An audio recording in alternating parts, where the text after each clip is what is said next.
نحمده ونصلي على رسوله الكريم اما بعد فاعوذ بالله من الشیطان الرجیم بسم اللہ الرحمن الرحیم۔ حضرت ابو ہریرہ رضی اللہ عنہ سے روایت ہے کہ حضور نبی کریم صلی اللہ علیہ وسلم نے فرمایا کہ بندہ ہر وقت کہتا رہتا ہے کہ میرا مال میرا مال، حالانکہ واقعی میں جو بندے کے مال ہے وہ تین قسم کے ہیں۔ نمبر ایک وہ جو اس نے کھایا، نمبر دو وہ جو اس نے پہنا اور پہن کر پرانا کیا، مطلب کپڑے جوتے وغیرہ ہو گئی، اور تیسرے نمبر پر وہ مال جو اس نے اللہ کی رضا کے لیے صدقہ کیا اور آخرت کے لیے ذخیرہ کیا۔ ان تین مالوں کے علاوہ باقی سب مال وہ دوسرے لوگوں کے لیے چھوڑ کر جانے والا ہے۔ حاضرین کرام، آپ اس ویڈیو میں دیکھ سکتے ہیں کہ ہم نے اسپیکر ساؤنڈ سسٹم کا جو سٹینڈ ہوتا ہے وہ ہم نے چند دوستوں کے تعاون سے بنایا ہے، اور اس پر تقریباً 11,500 12,000 کا خرچہ آیا ہے۔ اور ہمارے دارالعلوم حنفیہ جنیدیہ میں ساؤنڈ سسٹم بالکل خراب ہو گیا، جو پچھلا ہمارا ساؤنڈ سسٹم تھا وہ خراب ہے، اسپیکر جو ہے نا وہ کام نہیں کر رہے، تو اس کے لیے ہماری یہ کوشش ہے کہ ہم بہتر سے بہترین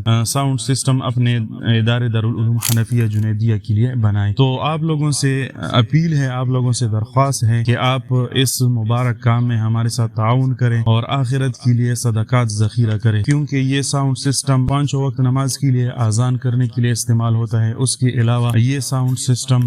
پروگراموں میں استعمال ہوتا ہے، تو یہ جب تک یہ استعمال ہوتا رہے گا آپ لوگوں کو اس کا ثواب ملتا رہے گا، تو لہٰذا ہمارے ساتھ اس مبارک کام میں تعاون کریں۔ ویڈیو میں محتمم کا کانٹیکٹ نمبر بھی موجود ہے اور یہ ایزی پیسہ اکاؤنٹ نمبر بھی ہے، اور اس طرح جب ہم ساؤنڈ سسٹم لگائیں گے تو آپ لوگوں کے لیے پھر دوبارہ انشاءاللہ ویڈیو بنائیں گے۔ آپ لوگوں کا جو ہمارے ساتھ جو تعاون ہے، آپ لوگوں کا جو پیسہ ہے، آپ لوگوں کا جو صدقہ ہے، وہ انشاءاللہ دارالعلوم حنفیہ جنیدیہ میں ضائع نہیں جائے گا، اور جس مقصد کے لیے آپ ہمارے ساتھ تعاون کریں گے انشاءاللہ اسی میں لگے گا۔ اللہ تعالیٰ آپ سب کا حامی و ناصر ہو۔ وآخر دعوانا الحمد للہ رب العالمین۔